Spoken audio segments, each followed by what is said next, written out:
Assalamualaikum warahmatullahi wabarakatuh. InsyaAllah kita mula perbincangan kita dengan baca Ummul Quran Al-Fatihah. A'udzubillahi minasyaitonirrajim. Bismillahirrahmanirrahim. Iyyaka na'budu wa iyyaka nasta'in. Ihdinas siratal ladzina an'amta 'alaihim. Alhamdulillah, kita bersyukur kepada Allah Subhanahu Wa Taala pada pagi ini sekali lagi kita dapat bersama dalam program memahami muamalah Islamiyah. Jadi sebelum kita pergi kepada tajuk pada pagi ini, marilah kita sama-sama murajaah balik, ulang kaji balik tajuk yang kita bicarakan pada minggu lepas secara ringkas. Iaitulah tajuk pertama, Bai'ul Ainah. Cara ringkasnya pengertian Bai'ul Ainah ni,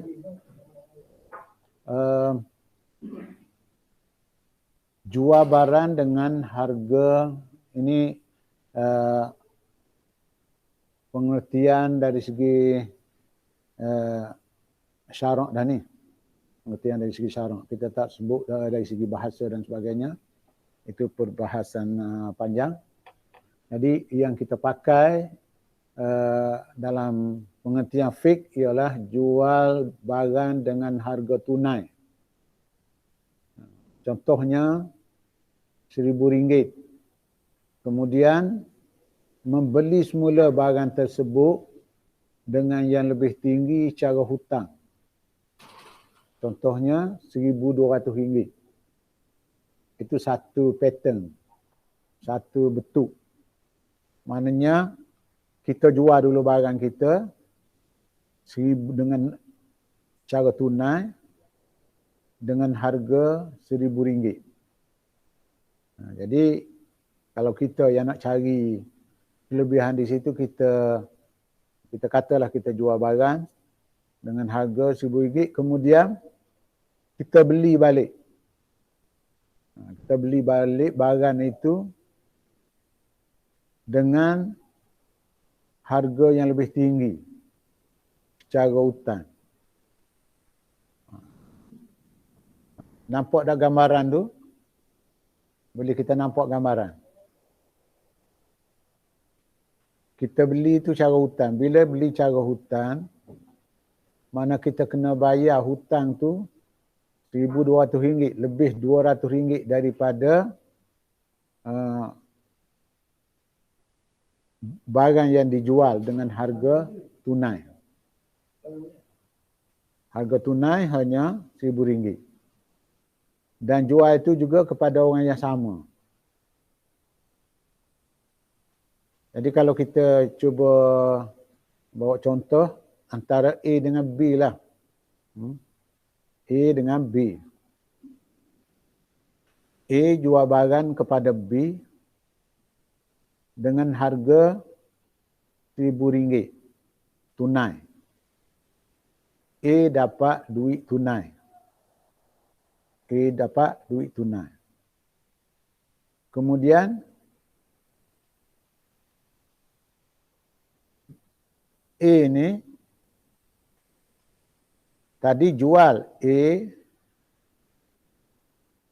menjual barang dengan harga tunai RM1,000, kemudian membeli balik barang tersebut dengan harga yang lebih tinggi cara hutang.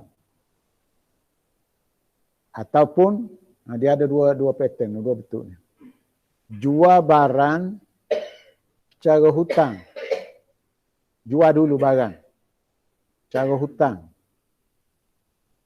Kemudian membeli semula barang tersebut cara tunai dengan harga yang lebih murah.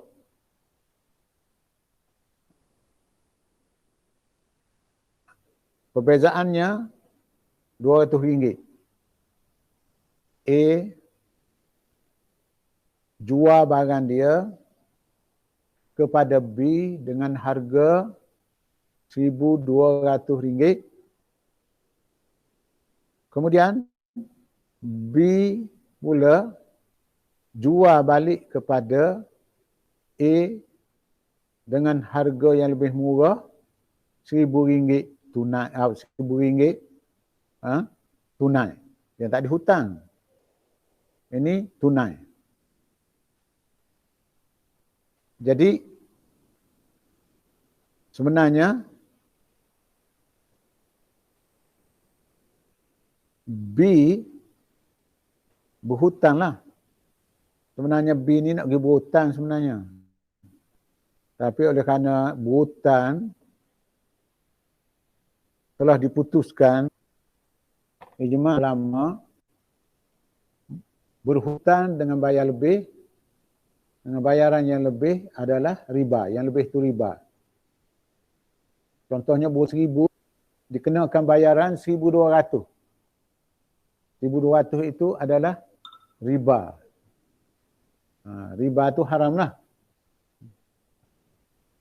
Sama ada pemakan riba ataupun yang terlibat dengan amalan riba ni. Dia tak makan. Tapi yang makannya katakan tadi A lah. Yang penjual pertama tu.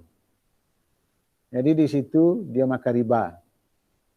Dan riba itu memang diharam oleh Allah Subhanahu Wa Taala, diharamkan oleh Islam. Untuk kononnya supaya dia tidak jadi riba, dia kata dia bukan berhutang. Dia jual barang.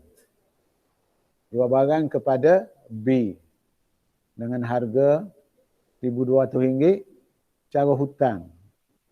Bayaran bertangguh, taksid ataupun bersamaan AJ ke misalnya. Cara hutang lah, bayar cara hutang. Dan bila dah dia dapat barang tu, dia jual balik kepada A tadi dengan harga RM1,000. Jadi ada lebihan lah. Jadi A, penjual pertama tadi, dia dapat apa yang disebut untung lah bagi dia kononnya. Sebenarnya riba dia tak panggil untung. Mana lebihan RM200. Jadi itu cara itu dinamakan bai'ul ainah. Bai'ul ainah ni jual beli inah. Pengertian inah ni dia kata macam-macam lah. Maknanya harta yang baik itu dari segi bahasanya. Tapi dari segi istilahnya inilah. Dia boleh jadi dua bentuk. Ataupun seperti yang di atas tu balik sajalah. Okay. Itu kita dah sebut dah. Kemudian tawarruk. Ni minggu lepas lagi ni.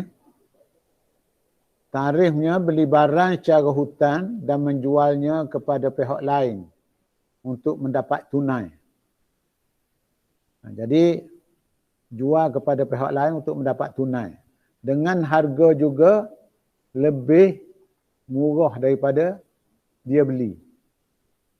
Jadi perbezaannya di situ antara tawarruk dengan bai'ul inah, cara pada dasarnya ialah bai'ul inah tu dia beli, dia jual kepada orang yang jual. Tawarruk dia beli, dia jual dengan harga yang lebih murah kepada orang lain. Kepada orang lain, bukan penjual. Jadi dia, itu perbezaannya. Cuma dalam tawarruk ni seperti mana yang kita sebut dulu, dia ada dua jenis. Dia panggil tawarruk al-fiqhi. Tawarruk al-fiqhi ni berlaku cara normal lah. Dia tidak berjanji di situ, dia cari sendiri. Misalnya si A beli barang daripada satu syarikat dengan harga RM1,200. 1,200 tu kadahnya dia bayar beransur juga. Bayar beransur, kemudian dia cari orang sendiri. Dia cari orang lain yang tidak ada janji apa-apa. Siapa yang nak beli, dia jual dengan harga yang murah. Misalnya, harga pasaran dia tahu dah. Harga pasaran dia tahu dah. Harganya misalnya RM500 satu barang. Ataupun RM5,000 satu barang. Tapi, dia pergi beli barang tu. Dia pergi beli barang tu dengan harga yang lebih tinggi dengan tujuan dia dapat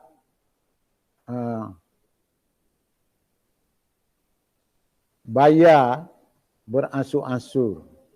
Bayar beransur-ansur cara hutang lah. Dia macam berhutang lah.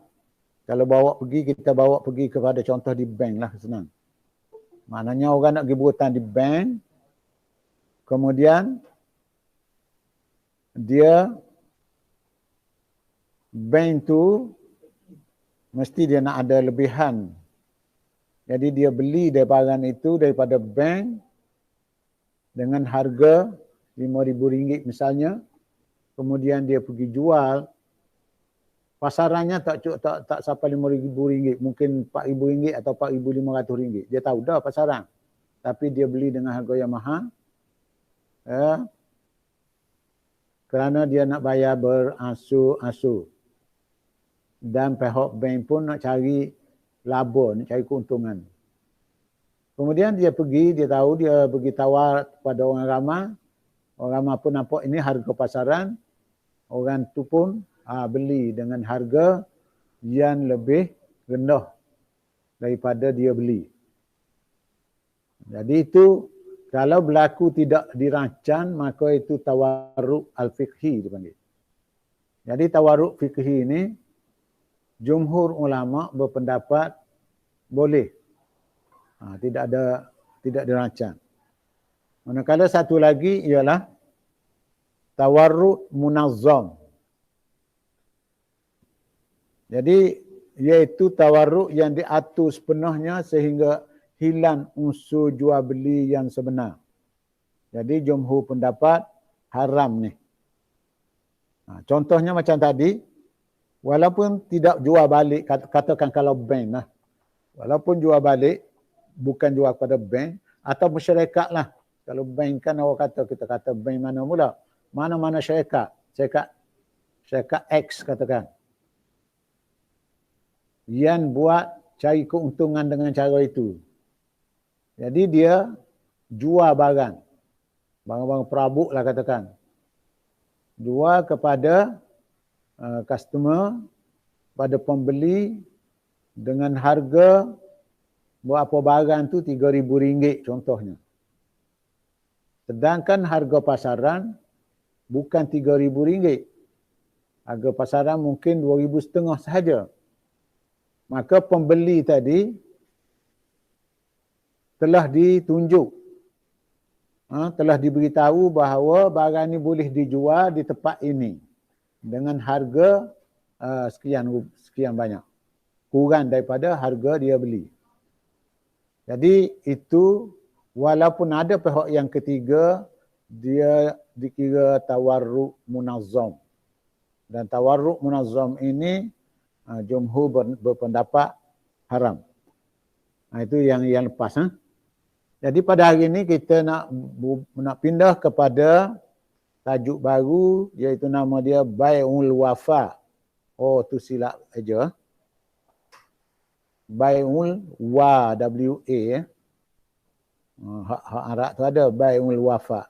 Ada juga terlepas pandang. Ya. Jadi apa yang dimaksudkan dengan Bai'ul Wafa? Iaitu jual beli yang mana kedua-dua belah pihak, penjual dan pembeli bersetuju membatalkannya. Penjual dan pembeli bersetuju membatalkannya. Iaitu penjual mesti mengembalikan harga kepada pembeli dan pembeli akan memulankan semula barang tersebut kepada penjual. Itu pengertian dari segi istilah. Kita ambil contoh.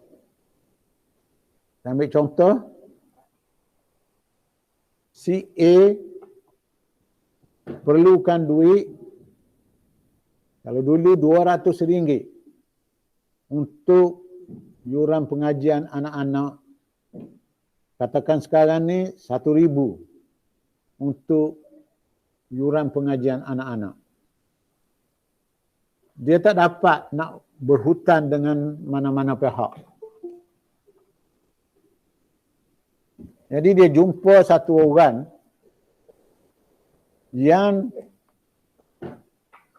ada duit tetapi dia tak mahu bagi hutang. Kalau bagi hutang pun dia nak dengan bayaran yang lebih. Tetapi kedua-dua pihak dah dimaklumkan oleh guru-guru dia bahawa tidak boleh begitu. Jadi yang ada duit ni, dia kata boleh saya bagi duit, awak jual tanah awak ke, basikal awak ke, barang-barang awak yang boleh diguna dengan harga RM1,000 contohnya. Tetapi ada berjanji dalam akad ataupun di luar akad, bila dah ada duit RM1,000, dia akan beli balik. Dia akan, pembeli itu akan jual balik dan duit itu dipulang balik. Itu dinamakan bai'ul wafa. Ini berlaku di kawasan, bermulanya di kawasan Balkan. Yang mana pada masa itu ramai orang susah, manakala orang yang miskin, orang yang kaya tidak nak bagi hutang kepada orang yang susah tadi. Jadi berlakulah muamalah yang seumpama itu. Jadi muamalah seumpama itu dinamakan bai'ul wafa. Dan disebut juga dengan nama bai'ul amanah. Jual beli amanah. Mana pegang barang itu sebagai amanah sahaja. Tapi kena jual balik. Jadi di sini cara ini berleluasa pada satu ketika dulu. Dan cara ini tidak diterima oleh Islam. Ulama menganggapkan ini adalah riba juga. Khususnya kepada pihak yang menjual barang tadi. Mereka yang membeli barang tadi. Kerana kenapa mereka guna istilah beli? Kerana mereka nak guna manfaat tu. Kalau ladang, dia beli hasil ladang tu, dia dapat makan. Kononnya, dia beli dah ladang tu.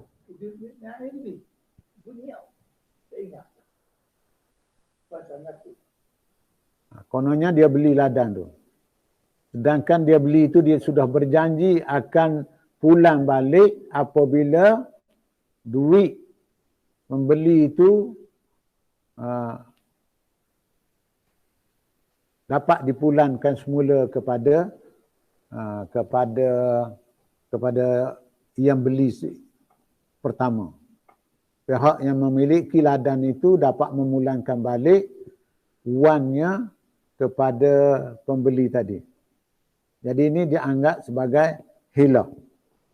Dan dia juga disebut sebagai, dikenali dengan nama bai'ul amanah. Ada soalan di situ? Kita sebut dah juga minggu lepas yang setakat ni.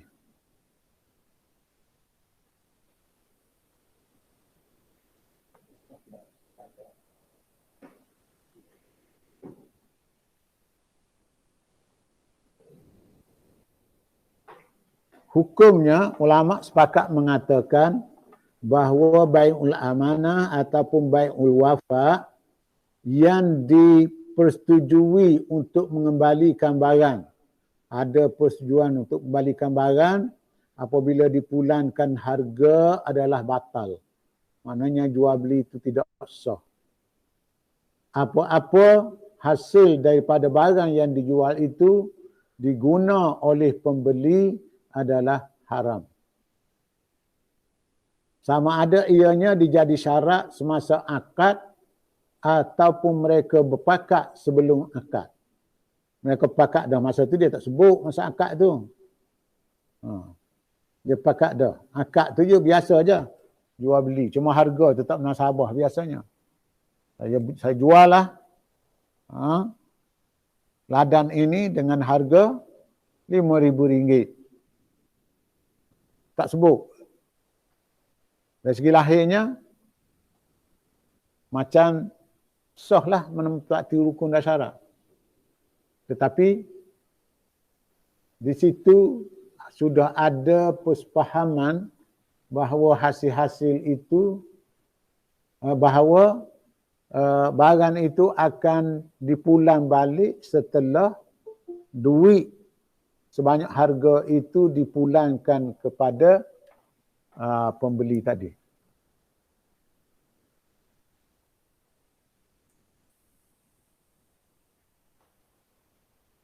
Jadi hukumnya batal, apabila batal tidak sah lah jual beli itu, hasil daripada harga itu tidak harus, malah haram dimakan oleh pembeli tadi.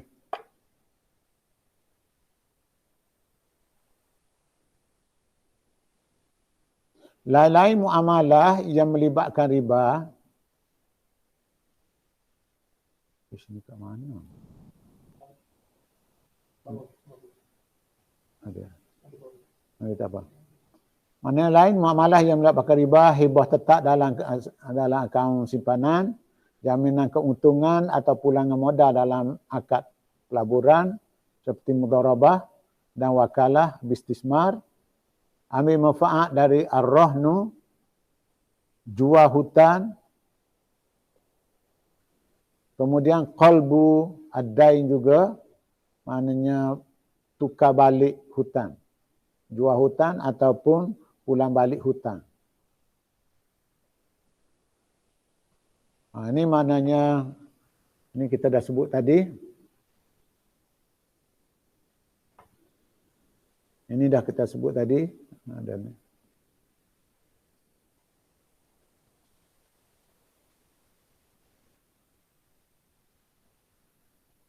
Ini kita dah terang dah. Setengah ulama menamakan bai'ul jaiz. Bai'ul jaiz. Jadi kenapa dinama boleh jadi? Dalam kitab disebut boleh jadi nama sebab tidak ada yang pemberi nama itu tidak menjelaskan sebab apa diberi nama. Maka ulama kemudian menjelaskan, dia kata boleh jadi nama itu diberi berdasarkan anggapan bahawa ia adalah jual beli yang dianggap sah. Jual beli yang harus, jaiznya harus. Sah bertujuan membebaskan diri dari riba sehingga harus bagi pembeli memakan faedahnya. Ini penyakit ni. Timbulnya ini disebabkan penyakit masyarakat yang tidak ada sifat tolong-menolong dan juga tidak ada sifat amanah. Mungkin mana yang bermula, wallahu alam. Pihak yang berada tidak sanggup menolong dengan memberi hutan kepada orang yang memerlukan. Dan banyak berlaku orang yang memerlukan, orang yang berhutang pula tidak amanah, tidak nak bayar hutang. Maka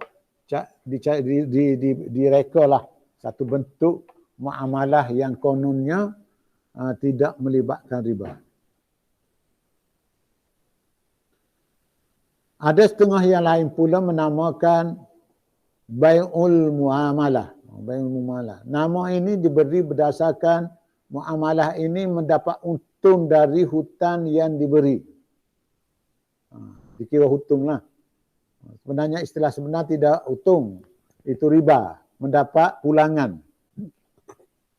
Iaitu pemberi hutang membeli barang untuk mendapat manfaat sebagai balasan kepada hutang yang diberi. Jadi janjinya sama ada janji atau tidak janji tadi, janji dalam sebelum ataupun semasa akad, dikira sekiranya ada janji untuk pulang balik barang itu, maka itu adalah termasuk dalam bai'ul wafa dan disebut juga bai'ul amanah. Bai'ul muamalah, bai'ul jaiz. Itu nama-nama. Bai'ul muamalah, bai'ul jaiz, bai'ul amanah, bai'ul wafa. Di Syria, di Syam,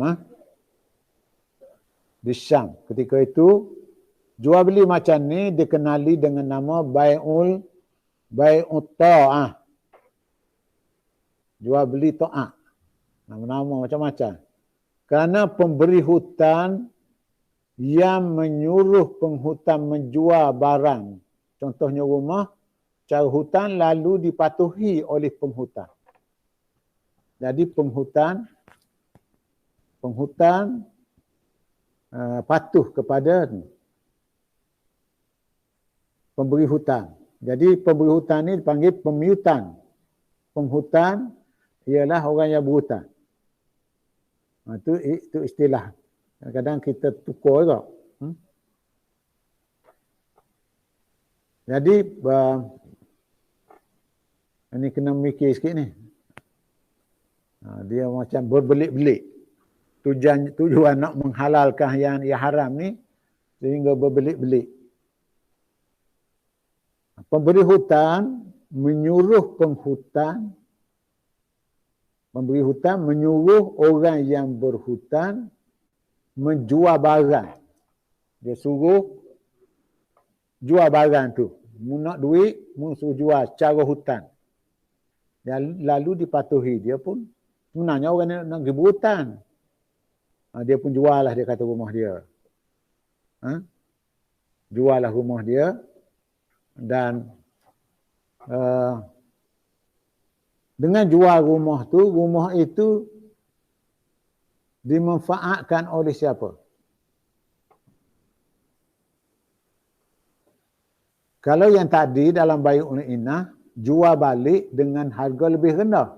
Di sini jual balik dengan harga yang sama. Tetapi manfaat daripada barang yang dijual itu diguna oleh pembeli. Guna oleh pembeli. Contoh di tempat kita ada berlaku, seorang itu dia nak, kalau musim durian misalnya, dia jual, kononnya jual janji, jual wafak ni lah. Yang tempat kita kata pajak. Istilah kita pajak kebun durian. Jadi dia kata dia jual kebun tu. Kalau pajak, kalau dari segi jual beli buah tidak sah kerana buah tu belum lagi matang. Belum boleh dimakan, belum boleh diguna. Maka dia kata untuk helah tu diguna istilah dia jual kebun tu. Dia jual kebun tu. Jadi bila jual kebun tu, sebenarnya dalam istilah kita kata gadai itu dalam masyarakat kita. Dia kata pegang gadai kebun tu. Segala hasilnya dia dimakan oleh pemegang gadai, pemberi hutang. Jadi apabila diketahui bahawa cara itu tidak betul, maka dia guna istilah jual beli. Adanya akad, adanya barang, adanya penjual, ada pembeli, ada harga. Jadi dari segi rukun dan syarat cukuplah. Tetapi jual beli ini salah satu syaratnya tidak boleh ditaklikkan. Tak boleh maknanya dihakkan masa. Kalau jual lah. Dalam fiqhul manhaji disebut mubadalatu malin bimalin litamlik. Ataupun tamlikan alal abad. Maknanya dia beri terus dah. Tak ada dah fikir nak ambil balik apa semua sekali, tak ada. Itu jual beli. Jadi kalau lain-lain pada tu artinya dia lebih kepada hilah. Dalam masyarakat Melayu dikenali dengan jual janji. Ini banyak ni, saya dulu masa sekolah dia kata jual janji. Jual janji jual balik. Ini hutang. Ini masuk dalam bab hutang lah ni. Dia berhutang RM1,000, bayar balik RM1,000. Tu hutang. Tapi bila gitu, kalau beri hutang RM1,000, minta bayar RM1,200, maka itu tidak ada khilaf riba. Dan ulama-ulama tempat kita pun pada masa itu telah mengatakan riba. Maka timbullah akalan ini, akalan guna bai'ul wafa, dia kata jual dia. Berhutang dia jual. Jadi dia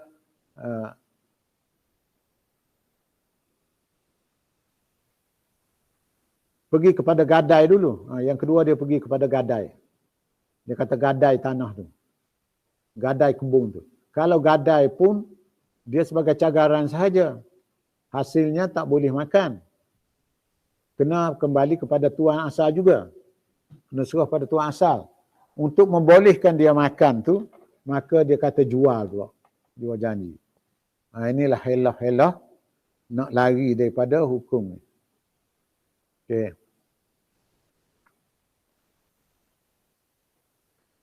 Sebagai kesimpulannya, bai'ul wafa adalah hutang yang diberi melalui kaedah jual beli dengan janji bahawa pemiutan yang bertindak sebagai pembeli bersetuju akan menjual balik barang yang dibeli kepada penghutang, ini pada orang yang beri hutang, yang bertindak sebagai penjual. Bukan kepada pemiutan, kepada orang yang berhutang yang bertindak sebagai penjual pertama dengan syarat pemiutan dibenarkan mengambil manfaat dari barang yang dibeli. Pemiutan, orang beri hutang boleh ambil manfaat. Kalau buah boleh makan buah tu, kalau tanah boleh usahakan tanah tu, hasil tanah tu diguna untuk dia. Selama mana beliau belum menerima bayaran balik dari penghutang. Kalau setahun lah, kalau 2 tahun lah, ataupun seterusnya. Jadi itu bai'ul wafa.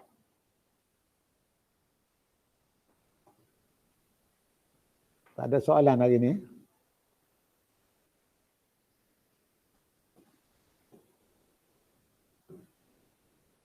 Kemudian kemunculan bai'ul wafa.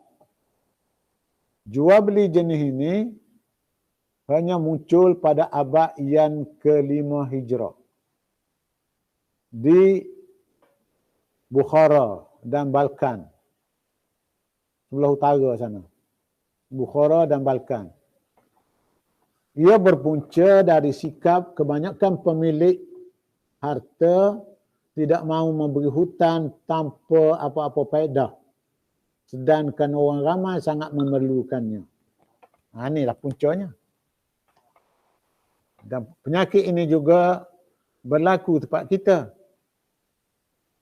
Jadi, oleh kerana keadaan tu begitu,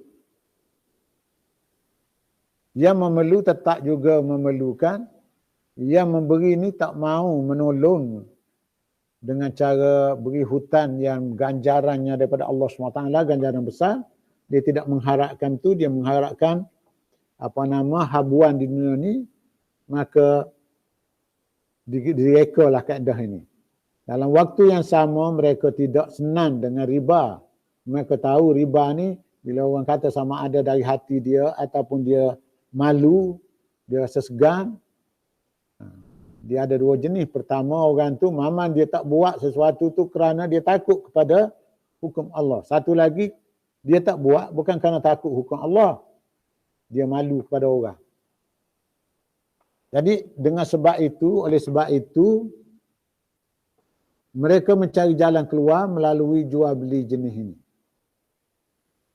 Itulah antara puncanya dari segi sejarah.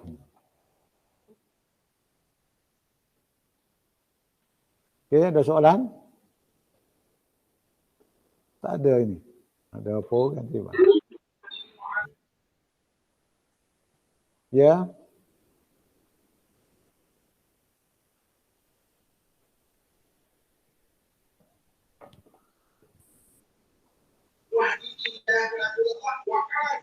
Assalamualaikum Ustaz. Salam. Dah yang pasal apa dekat kita dah dia ada apa ni macam gini kan Ustaz. Apa nama ni? Dia panggilnya jawatan kuasa syariah dia tu. Macam di bank tu kan. Ya. Lepas tu dia buat tu bukan kaedah macam Ustaz cerita ni tau. Hak mana dalam mana? Dalam Pinjaman tu lah. Iyalah. Di bank tu sekarang ni dia guna tawarruk. Tawarruk sekarang ni. Itu pun dalam keadaan kesepitan lah tu sebenarnya. Jadi kita faham juga. Kita tak nak menyalahkan 100% kepada dia. Dalam akta bank ni dia tidak boleh nak niaga secara terbuka. Nak niaga misalnya nak beli tanah, jual tanah. Nak buat projek perumahan, bank tak boleh buat. Jadi dia kalau pun nak buat sangat, dia kena tubuh anak syarikat.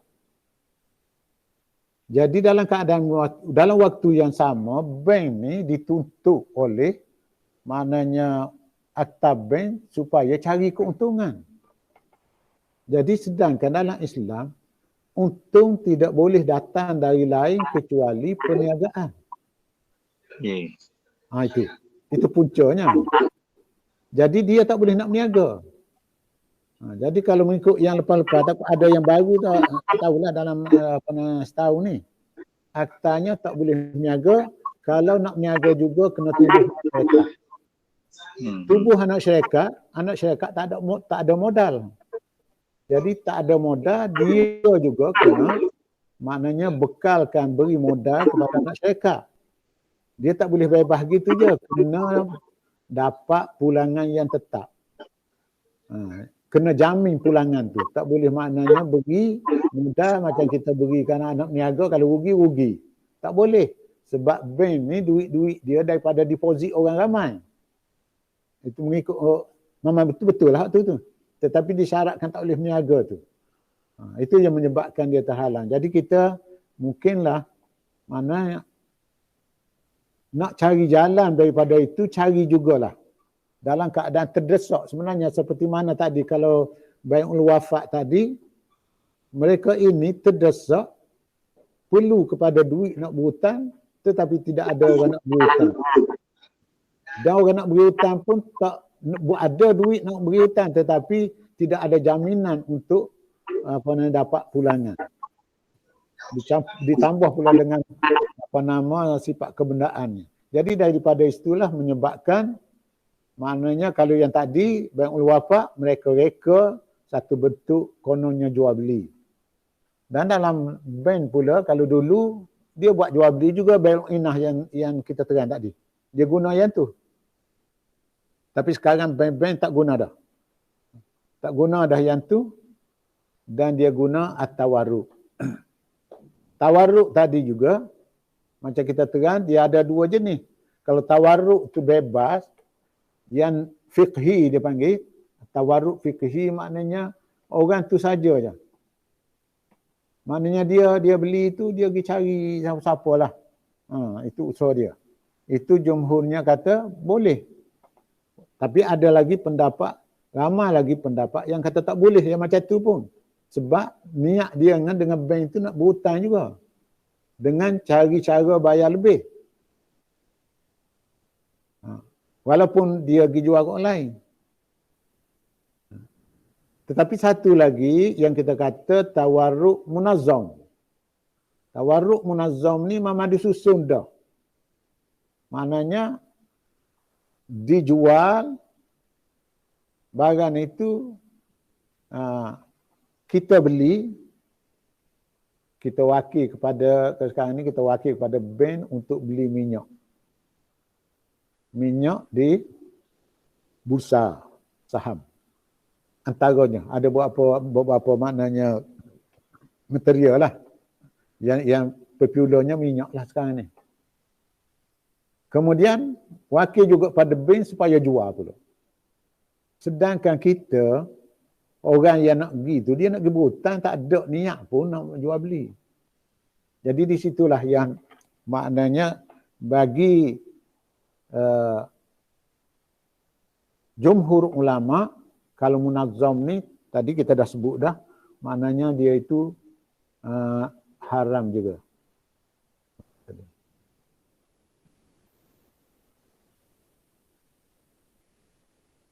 Tapi bagi bank tu, bagi kita tu, maknanya kita tak nak menyalahkan dia lah. Sebab dia tersepit. Dia tersepit. Jadi, kalau kita fikir lebih luas lah. Sekiranya tidak ada aktiviti tu, tak boleh buat keuntungan apa, orang simpan, kemudian simpan gitu saja, pengurusan bank tu macam mana? Jadi, takkan sampai tutup bank. Jadi itulah atas dasar itulah mungkinlah ini mungkin bukan pasti. Lajnah syariah dia buat putusan bahawa itu sahaja pilihan yang boleh buat.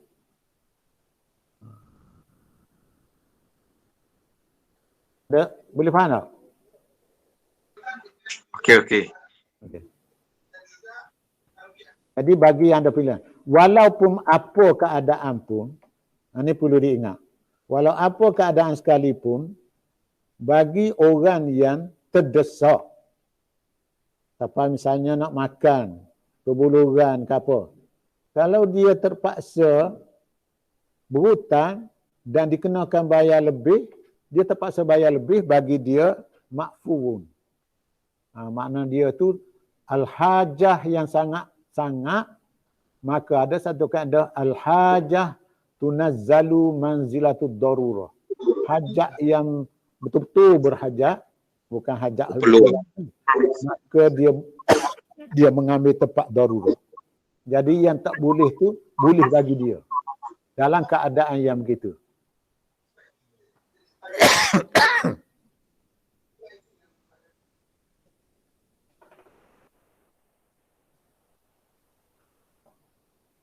Jadi apa-apa pun tadi maaf batuk. Dalam muamalah ni, kita nak menentukan sah tak sah, boleh terima tak boleh terima oleh syarak, kita kena lihat tiga perkara. Pertama, kita nak buat tu. Apa yang kita nak buat itu niat kita. Niat kita sebenar. Kalau kita pergi nak berhutang, maka tertakluklah kepada hukum berhutang. Kalau kita nak pergi berhutang. Mana tertakluk kepada hukum hutang. Dan kalau nak berhutang, kita hendaklah mematuhi rukun dan syarat berhutang. Kalau kita pergi nak berhutang, tetapi disuruh kita ni berjual beli. Suruh beli minyak sawit lah. Suruh beli barang-barang, kemudian jual balik. Itu bukan tujuan kita. Bukan tujuan kita. Di dalam ni disebut jual beli main-main. Bukan serius. Kerana jual beli ni, kalau jual beli, dalam pengertiannya adalah litamlik, untuk beri milik kepada seorang. Kemudian kalau dalam fiqh Hanafi pula, alat ta'bid. Maknanya berterusan. Tak ada dah niat nak jual balik, tak ada dah. Kalau kita jual, jual. Tujuan pula dalam jual beli ni, itu pengertian dia lah. Tujuan dia ada 3. Jual beli ni sama ada listihlak. Kita beli barang untuk guna pakai kita. Yang kedua, kita beli barang mama nak niaga. Kita beli barang untuk niaga. Dan satu lagi kita beli barang untuk jadi aset kita. 3. Ada tak 3 ini dari segi tujuan tadi, jual beli. Yang sangat berhutang. Kemudian kita gunakan kaedah jual beli. Nak niaga tidak nak niaga. Kita nak guna, bukan nak guna. Beli minyak sawit, bukan kita nak guna minyak sawit pun. Kita nak simpan minyak sawit, tak. 3 perkara tidak ada di situ. Ketiga-tiga tidak ada. Artinya, niat kita bukan gitu sebenarnya. Sedangkan dalam kaedah, tu ada tu, al-ibratu fil uqudi lil haqa'iqi wal ma'ani la lil alfaz wal mabani. Dikira dalam akad tu, dikira sah tak sah dalam akad tu untuk yang sebenar, hakikat. Haqa'iq tu hakikah. Yang mau dihakikat, yang sebenar. Kalau kita segi nak pergi berhutang, yang sebenarnya berhutang lah. Buat apa duk jual beli apa tu, main-main dia panggil. Hazilan. Wal ma'ani. Hakikat dan makna sebenar. Hak sebenar kita nak. La lil alfaz, bukan berdasar pada hak kita lafaz, kita kata saya jual lah, saya belilah minyak sawit dan sebagainya. Bukan tu. Wal mabani dan bentuk ayat-ayat yang kita reka. Itu kaedah fiqh dalam muamalah. Nak kira akad tu sah tak sah. Jadi dalam jual beli dia ada pertama tujuan jual beli, yang kedua niat kita tu, niat jual beli tu, dan yang ketiganya rukun dan syarat. Apa yang diberi perhatian oleh setengah-setengah lajnah syariah tu, dia tengok rukun dan syarat saja. Rukun dan syarat mungkin sah lah macam tadi jual beli bai'ul wafaq tadi. Ada barang, adanya penjual, ada pembeli, ada harga, kemudian ada akad. Cukup. Tetapi bukan itu sahaja. Dia kenalah melibatkan niat. Cuma sebab itu setengah orang yang maknanya tak mahu susu-susu, dia kata tengok kepada ni sah lah. Boleh dianggap sah, tetapi dia berdosa. Jadi setengah ulama dia kata batal tu. Seperti mana jugalah niat. Kita sebut Cina buta lah kat kita ni kata. Cina buta. Jadi sah nikah tetapi Allah laknat. Okay, ada soalan-soalan lain, kita ada 15 minit lagi. Tajuk ni kita habis dulu di sini. Kalau ada soalan lain yang lepas-lepas ke, yang mana-mana ke, boleh tanya. Kalau boleh jawab-jawab, kalau boleh jawab, kita tangguh. Assalamualaikum. Waalaikumsalam. Cikgu Aziz ada hari ni ke? Cikgu Aziz tak nampak ni. Sebab baru ni Cikgu Aziz ada timbul isu ni. Jual beli tanpa tunai. Cashless, tak ada. Jual beli tu kita pakai online ke ataupun pakai kad ke pakai apa-apalah tak. Tidak melibatkan duit tunai. Okey. Dia kata mungkin berlaku penipuan sebagainya. Dan sekarang ni memang banyaklah beli tanpa tunai ni. Okey. Kita kena tengok kepada ada tak ruang-ruang penipuan di situ. Kalau kad debit, memang kad debit dah ada dah kan. Itu tak boleh ni dah. Itu maknanya macam tunai lah tu. Maknanya duit-duit ni pun dia macam romziyah je. Dia tu macam isyarat je, perantara je. kalau kira betul, ingat dulu Ustaz Arwah Jabah dia kata, cuba mau bakar dia kata duit tu. Kalau bakar emas dia kata jadi emas semula dia. Kalau bakar kertas tu, duit tu jadi abu lah dia kata. Tak boleh dah. Tak ada jadi duit dah dia kata. Jadi berbalik pada itu maknanya harta sebenarnya emas, perak, benda-benda lah. Benda-benda barang-barang. Ada pun wan ni sebenarnya dia sandaran. Sudah dia jadi sandaran. Tapi diterima pakai juga dia tu sebagai harta. Jadi selama mana dia boleh mengganti seperti cek dan macam kad debit, maka boleh dikirakan maknanya sah lah jual beli itu. Dan kalau nak beli dengan kad debit, setakat anda faham maknanya kalau tak ada duit kita tak boleh beli kan. Tak boleh bayar. Beza dengan kad kredit tu pula dia jadi hutang. Jadi hutang tu ada cas pula. Tu situ riba. Menjawab soalan ke tidak tu? Ke ada maksud lain? Boleh, dah keadaan sekarang ni begitulah berlakunya. Yalah. Mungkin ada juga soalan berhubung dengan jual beli online apa semua sekali tu. Ya. Yang pentingnya yang tu kedua-dua pihak dia tahu dah mata wang apa-apa nak jual beli tu. Barang tu pembeli tak tengok, tetapi dia tengok pattern dia yang telah maknanya diterima pakai, yang jarang berlaku gharar, ketidakpastian tu jarang sangat. Modelnya sudah ada. Seperti mana dibenarkan jual beli salam ataupun jual tepahan.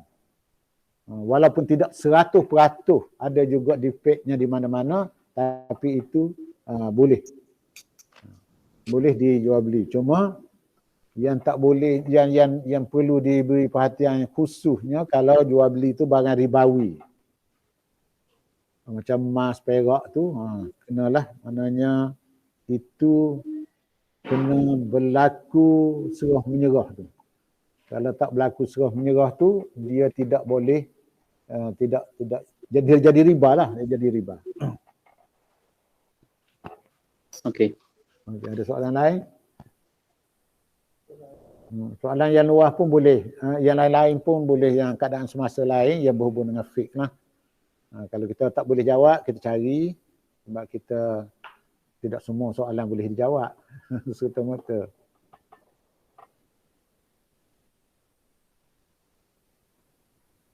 Okey, kalau tak ada, kita setakat tu dulu. InsyaAllah minggu hadapan kita sambung lagi.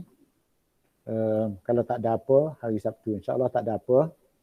Tetapi kalau ada apa-apa, kita akan maklum sebelum daripada hari Sabtu lah. Jadi sekian. Assalamualaikum warahmatullahi wabarakatuh. Waalaikumsalam warahmatullahi taala wabarakatuh. Terima kasih Ustaz. Terima kasih. Terima kasih Ustaz.